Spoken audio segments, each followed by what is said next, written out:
La Terre. Beaucoup de choses ont eu lieu sur notre planète. Des guerres qui auraient pu être évitées, ainsi que beaucoup de victimes innocentes.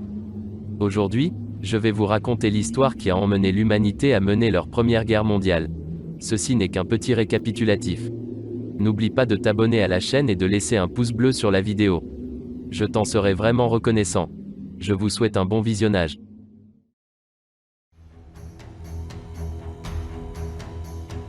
L'équilibre de la paix est fragile en Europe. Un système d'alliances divise le monde en deux camps différents. La Triple Entente et la Triple Alliance.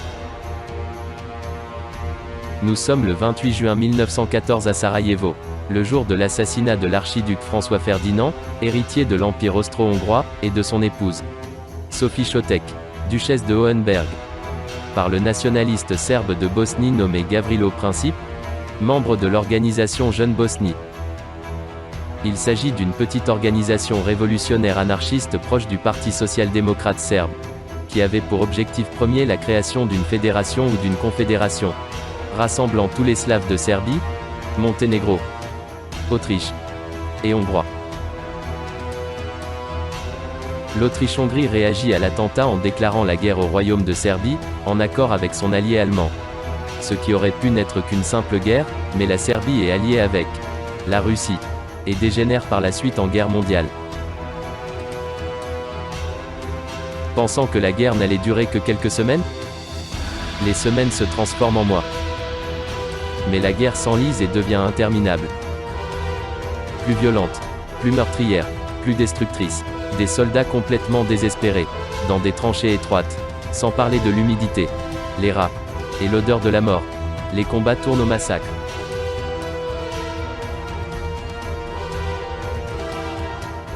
Au début de l'année 1917, l'Allemagne décida de reprendre la guerre sous-marine totale contre tout navire commercial se dirigeant vers la Grande-Bretagne, bien que cette décision signifiât presque certainement la guerre avec les États-Unis. L'Allemagne offrit également une alliance militaire au Mexique, contre les États-Unis via le télégramme Zimmermann. La publication de cette offre d'alliance outragea les Américains alors qu'au même moment, les sous-marins allemands commençaient à couler des navires américains dans l'Atlantique Nord. Le président des États-Unis Woodrow Wilson demanda au Congrès d'autoriser une guerre pour mettre fin à toutes les guerres qui rendraient le monde sûr pour la démocratie. Et le Congrès vota pour déclarer la guerre à l'Allemagne le 6 avril 1917. Le 7 décembre 1917, les États-Unis rentrent en guerre. La situation est critique. Les bolcheviks russes signent la paix avec les Allemands et leurs alliés. Ils se retirent de la Grande Guerre, laissant tomber la France et l'Angleterre qui s'étaient engagés aux côtés de la Russie. Les Allemands hâtent le pas car ils savent que les Américains arrivent, et en profitent pour une offensive de la dernière chance sur le front français. Face à la gravité de la situation, et la violence incroyable des attaques, les Alliés arrivent enfin et se mettent à instaurer un commandement unique. Le général Foch est chargé de donner aux forces alliées la cohésion qu'il leur manquait. Une fois mieux coordonnés, ils parviennent à ralentir la progression allemande jusqu'à l'arrivée du général Pershing et de ses divisions américaines en juillet. Ils lancent une série de contre-offensives qui remportent plusieurs victoires totalement inattendues.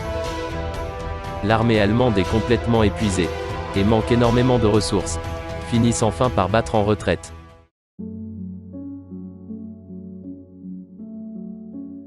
Le 11 novembre à 5h15 du matin dans le nord de la France, dans une clairière entre Compiègne et Retonde, un armistice a été signé.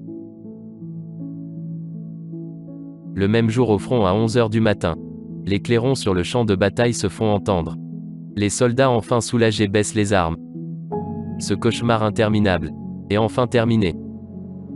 Ce 11 novembre 1918, toutes les cloches des petits villages et grandes villes de France se mettent à sonner à 11h également. Les Français descendent dans la rue et font exploser leur joie. Après 4 années de guerre et 10 millions de morts, l'Allemagne, dernière alliance de la Triple Alliance, est vaincue.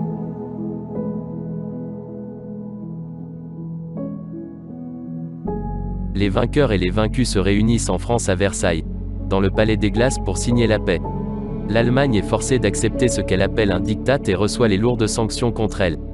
Elle est démilitarisée, amputée de certains territoires, privée de ses colonies, obligée de payer certaines réparations économiques. La nation voit le jour pour veiller sur la paix dans le monde et les vainqueurs espèrent que cette première guerre mondiale sera la der des der.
Mais après le traité de Versailles, la haine commençait à se faire ressentir en Allemagne.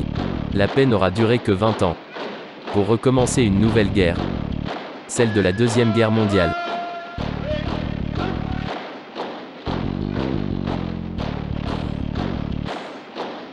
Un grand merci à vous d'avoir regardé cette vidéo. N'oubliez pas de vous abonner à la chaîne et de laisser un pouce bleu. Et soyons fous, un petit commentaire, ça fait toujours plaisir. On se dit à bientôt dans une prochaine vidéo.